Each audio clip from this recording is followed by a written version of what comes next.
We're on in 3. We're on in 2. We're on in 1. All right, hit it. All right, y'all. Welcome. My name is Rachel Mercedes. We did a class today about line dance technique, and it really is just technique for all dancing and just life in general. So, a couple things we talked about. Posture, big one. Posture is dynamic. It's constantly adjusting, and it's constantly like fluid, meaning I'm not just holding very, very tight and stiff and squeezing. Posture always feels like it is stretching in all directions. It's not just stretching in one direction. So if you had like a stretchy band, like a rubber band, I'm trying to pull the rubber band in both directions. So if I'm standing here, instead of me just thinking, okay, just pull my head up or just press down, I'm pulling in both directions. So the first thing I'm going to do, just to check your posture or something to think about, is our foot has a grid on it, like tic-tac-toe. So that same little grid of tic-tac-toe. The O in the center is my neutral place, and that grid is on my foot. So that O is kind of neutral. And from here, I can shift to all the different sections of the grid. Meaning my foot is not just one flat little pancake that's on the ground. It has different sections of the foot, and that's how I get my body to move efficiently through these dances. If you're just thinking it's flat, it's going to be tricky to move because you're going to feel too slow. The other thing we talked about is pressure in that foot as well. As soon as you feel a little bit of pressure or like absorbing the floor, like my foot's a little like suction cup, almost like a little octopus. So my foot kind of suctions the floor every time versus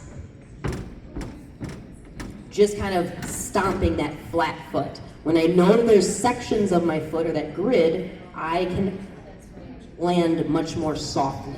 So we use dizzy as an example for some of these movements. So a couple things we talked about, just posture.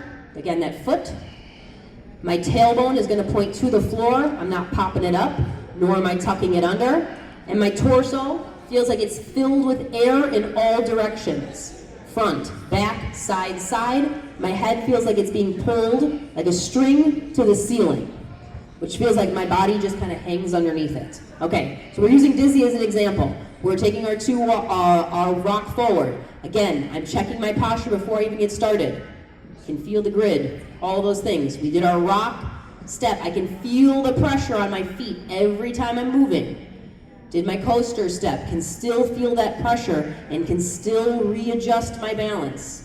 Then we'll do our 2 pivot turns. On the pivots, we talked about actually seeing the wall, seeing the wall, seeing the wall, seeing the wall, which keeps my head right on top of my foot. The other way you can think about your head on top of your foot is armpit and hip in a line with one another versus this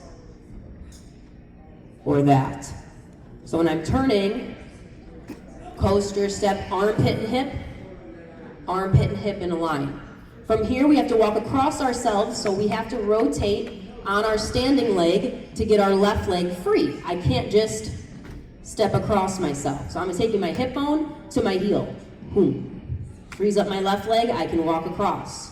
I did my coaster step, I set up the alignment here. So we talked about if we have to go a different direction, I'm setting my body up into the direction versus here, in the direction. So I go across, I did my coaster, I'm gonna go across here. Again, my body's set in the direction. I've stepped across.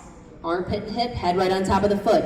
Instead of me doing this and taking that big old step, armpit and hip, I'm gonna drop that foot right underneath me. So again, I'm aligned over my foot. I did that triple back. On the rock step, I'm setting up a wind up for my turn. So if you know you have a turn coming up, I need to create a wind up first. So I'm taking that right side back so I can actually get into that turn comfortably. From here, I do that triple step forward. Right side's gonna go forward with my foot. Right side, which sets me up, wound up for my pivot turn. Left foot, left side forward, which sets me up to wind me up for that pivot again. And again, every time I'm moving, I can feel that pressure and I'm recalibrating myself all the time. Posture is dynamic. It's constantly moving. Does that make sense? Thank you guys. That was great.